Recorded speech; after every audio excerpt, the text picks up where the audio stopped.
మలిదేశ తెలంగాణ ఉద్యమంలో ప్రధాన భూమిక పోషించిన జేఏసీలో భాగంగా వరంగల్ హన్మకొండ జేఏసీకి ప్రధాన భూమిక పోషించిన కోల జనార్దన్ గారు ఉద్యోగుల ఫోరం కృతజ్ఞతా సభలో మాట్లాడుతూ తెలంగాణ ఉద్యమంలో వ్యక్తులు వ్యవస్థలు కొన్ని సంస్థలుగా ఏర్పడి వివిధ ప్రాంతాలలో వారికి శక్తి మేరకు కృషి చేశారు. వారి అందరిని గుర్తించవలసింది అంటూ మాట్లాడారు.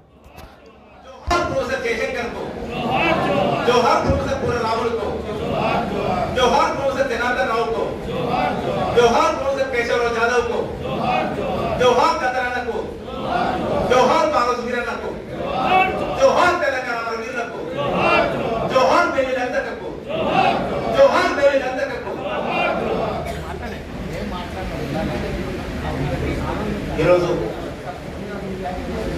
సభాధ్యక్షులుగా ఉన్నటువంటి మిత్రులు ఉద్యమ సహచరులు తెలంగాణ ఉద్యమకార ఫోరం రాష్ట్ర చైర్మన్ ఉద్యమ సహచరులు నా మిత్రుడు డాక్టర్ శ్రీనివాస్ గారు, ఈ వేదిక మీద ఉన్నటువంటి గౌరవనీయులు పెద్దలు తెలంగాణ ఉద్యమం ప్రారంభం నుండి ఈ రోజు వరకు ప్రతి సందర్భంలో ఉద్యమకారులతో కలిసి నడుస్తున్నారు దిలీప్ కుమార్ గారికి, మాజీ ఎంపీ గారు, తెలంగాణ ఉద్యమకారుల ఫోరం రాష్ట్ర ప్రధాన కార్యదర్శి సురేంద్రన్న గారికి, వేదిక మీద ఉన్న పెద్దలు రాధాకృష్ణ, మన కనపడుతున్నది రాధాకృష్ణనే కాదు, వాళ్ళ కుటుంబం అంతా కూడా ఉద్యమకారులే. అందరినీ కూడా గుర్తు చేసుకోవాల్సిన సందర్భం. వాళ్ళ అన్న నుండి మొదలు పెడితే వాళ్ళ తమ్ముడు వరకు కూడా అందరూ ఉద్యమంలో నిరంతరం ప్రజల మధ్య పెద్దలు విద్యా వెంకటన్నకు, ఉద్యమ సహచరుడు ఆలో మధ్యలో ఉన్నారు మాధు సత్యంగా తెలంగాణ ఉద్యమకారుల Telangana private employees association president గా ఒక సంస్థ పెట్టి ఉద్యమంలో ప్రతి అడుగులో కలిసి నిలిచినటువంటి సత్యం గారికి, అందరికీ పేరు పేరున మిత్రులారా, ఈరోజు మన సందర్భం దాదాపు 3వ దశ పోరాటంలో 18 సంవత్సరాలు నిరంతరం పోరాటం చేసి సాధించుకున్న తెలంగాణ రాష్ట్రంలో మొదటిసారి అధికారంలోకి వచ్చినటువంటి టీఆర్ఎస్ పార్టీ, ఆ పార్టీకి నాయకత్వం వహించినటువంటి కేసీఆర్, ఆ తర్వాత అధికారంలోకి వచ్చి ముఖ్యమంత్రిగా ఉండి తెలంగాణ ఉద్యమకారులను ఎంత నిర్లక్ష్యం చేసిందో మనకు అందరూ కూడా తెలిసి పెడుతున్నారు. ఆ విషయం కొత్తగా చెప్పాల్సింది ఏం కాదు, అవన్నీ కూడా మన అనుభవాలు. కాబట్టి వాటి గురించి మనం ప్రస్తావించకుండానే సమయం లేదు. కాబట్టి ఆ తర్వాత ఆ నేతృత్వ పాలనకు వ్యతిరేకంగా తెలంగాణ ఉద్యమకారులందరూ కూడా, తెలంగాణలో ఉన్న ప్రజాస్వామ్య వాళ్ళందరూ కూడా, తెలంగాణలో ఉన్న విద్యావంతులందరూ కూడా ఒకే గొంతుతో నియంత్రణతో పాలనకు వ్యతిరేకంగా చేసిన పోరాటాల ఫలితంగా ఈరోజు ప్రభుత్వం మారింది. టీఆర్ఎస్ ప్రభుత్వం ఓడిపోయింది, కాంగ్రెస్ పార్టీ అధికారంలోకి వచ్చింది.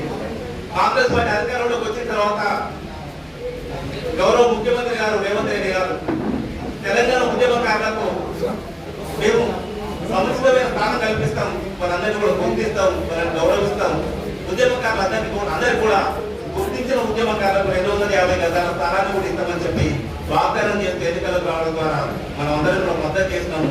కాంగ్రెస్ పార్టీ అధికారంలోకి వచ్చింది, ముఖ్యమంత్రిగా రేవంత్ రెడ్డి గారు.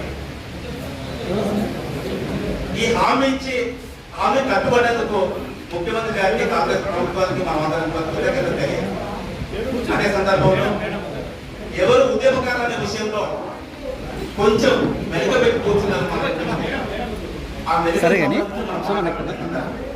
మిత్రుల ఒక మాట గుర్తు చేస్తారు, తెలంగాణ ఉద్యమంలో నాతో పాటు మిగతా వాళ్ళందరూ ఉద్యమ సమయంలో పోలీసులు దొరికితే ఆ దొరికిన సమయంలో ఉద్యమానికి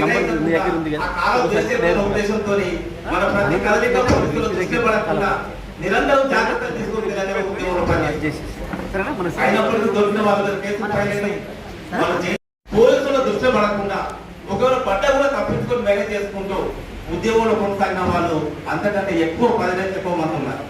వారిని ఎట్లా గుర్తించాలనేది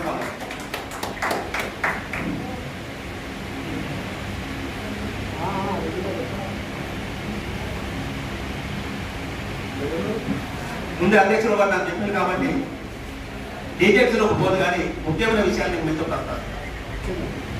96 నుండి ఈ రోజు వరకు అంటే 69 సంవత్సరం ఒక బ్యాచ్ ఉన్నది. దానికి సంబంధించి ఎవరెవరు ఎక్కడ బాధ్యత వహించారు అనేది పోలీసుల దగ్గర రికార్డు ఉన్నది. దానికి సంబంధించిన నేపథ్యం నడుస్తుంది. 96 నుండి 14 వరకు తెలంగాణ ఉద్యమంలో పనిచేసిన వాళ్ళు ఎవరెవరు ఐడెంటిఫై చేయడానికి కేసులు ఒకటి క్రైటీరియా కాదు. పనిచేసిన వాళ్ళందరూ ఏదో ఒక సంఘంలో బాధ్యత తీసుకొని పనిచేసుకోవచ్చు. ఎవరెవరు ఏ సంఘాలలో పనిచేసిండ్రు, ఎవరి నాయకత్వంలో పనిచేసిండ్రు, ఎంతకాలం పనిచేసిండ్రు, ఎట్లా పనిచేసిండ్రు అనేది దాన్ని ప్రామాణికంగా తీసుకొని ప్రభుత్వం నిర్ణయానికి వస్తే బాగుంటుందని చెప్పి నేను అభిప్రాయపడుతున్నాను. తెలంగాణ ఉద్యమానికి నాయకత్వం వహించినటువంటి సంస్థలు మొట్టమొదటిగా 96లో తెలంగాణ ఉద్యమం ప్రారంభమైనప్పుడు తెలంగాణ మహాసభ ఏర్పాటైంది. తెలంగాణ మహాసభ ఎవరి నాయకత్వంలో ఏర్పాటైంది, తెలంగాణ మహాసభకు నాయకత్వం వహించింది ఎవరు, వాళ్ళతో కలిసి పనిచేసింది ఎవరు, తెలంగాణ జనసభకు నాయకత్వం వహించింది ఎవరు, వాళ్ళతో కలిసి పనిచేసింది ఎవరు, తెలంగాణ ఐక్యవేదికకు నాయకత్వం వహించింది ఎవరు, వాళ్ళతో కలిసి పనిచేసింది ఎవరు, తెలంగాణ విద్యావంతుల వేదికకు నాయకత్వం వహించింది ఎవరు, వాళ్ళతో కలిసి పనిచేసింది ఎవరు, తెలంగాణ జేఏసీకి నాయకత్వం వహించింది ఎవరు, వాళ్ళతో కలిసి పనిచేసింది ఎవరు, తెలంగాణ యునైటెడ్ ఫ్రంట్కు నాయకత్వం వహించింది ఎవరు, వాళ్ళతో కలిసి పనిచేసింది ఎవరు, తెలంగాణ జర్నలిస్టుల ఫోరంకు నాయకత్వం వహించింది ఎవరు, వాళ్ళతో కలిసి పనిచేసింది ఎవరు, తెలంగాణ రచయితల వేదికకు నాయకత్వం వహించింది ఎవరు, వాళ్ళతో కలిసి పనిచేసింది ఎవరు, తెలంగాణ రచయితల సంఘానికి నాయకత్వం వహించింది ఎవరు, వాళ్ళతో కలిసి పనిచేసింది ఎవరు. ఇట్లా దాదాపు కొన్ని వందల సంఘాలు ఉన్నాయి. ఆ వందల సంఘాలకు నాయకత్వం వహించింది ఎవరు, ఎవరెవరితో ఎంతకాలం పనిచేసిండ్రు, ఎట్లా పనిచేసిండ్రు, వాళ్ళ కాంట్రిబ్యూషన్ ఏంటి, వాళ్ళ వల్ల తెలంగాణ ఉద్యమానికి ఏ మేరకు ఉపయోగం జరిగింది, తెలంగాణ రాష్ట్ర సాధనకు వాళ్ళు చేసినటువంటి కాంట్రిబ్యూషన్ ఏంటి అనేది దీన్ని ప్రామాణికంగా తీసుకుంటే ఒక స్పష్టత ఉంటుందని చెప్పి నేను అభిప్రాయపడుతున్నాను. దీనికి సపోర్టివ్గా ఉద్యమంలో పనిచేసిన వాళ్ళ మీద కేసులు ఉన్నా లేకపోయినా పోలీసులు దృష్టి పడకుండా ఉద్యమకారం లేదు. కొంతమంది మీద కేసులు ఉన్నాయి, కొంతమంది మీద కేసులు లేవు. కేసులు లేని వాళ్ళు కూడా పోలీసులు దృష్టిలో ఉన్నారు. నేను ఎగ్జాంపుల్ చెప్తున్నా. 96 ప్రొఫెసర్ జయశంకర్, కాళోజీ, భూపతి కృష్ణమూర్తి, మా దిలీప్ అన్న, కోదండరామ్ గారు, మా శ్రీనివాస్ అన్న, అక్కడ సత్యం మేము అందరం కలిసి పనిచేసిన వాళ్ళు. కానీ నా మీద ఒక్క కేసు లేదు. నేను ఎంత పని చేసినా వీళ్ళకి అందరికీ ఉండేది. నేను ఎంత పని చేసినా పోలీసులు లేదు. కానీ నా మీద కేసు లేదు. అయితే నేను అర్హుడి కాదా? విషయం ఏంటంటే నిన్న పోలీసుల దృష్టి పడకుండా తెలంగాణ ఉద్యమాన్ని కాపాడుకోవడం, ఉద్యమాన్ని నాయకత్వం వహించడం అనేది ఒక వెనకైతే ఈ రోజు కేసులు లేకపోవడం దీని కంటే అన్యాయం అవుతుంది. కేసులు లేకపోవడమే దీని కంటే అన్యాయం అవుతుంది. కేసులు లేకపోతే మీకు అర్హత లేదంటే అన్యాయం.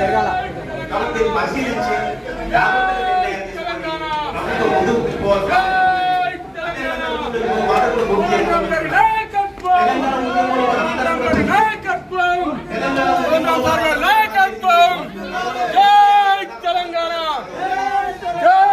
తెలంగాణ మన సంక్షేమం కోసం మాత్రమే కాదు.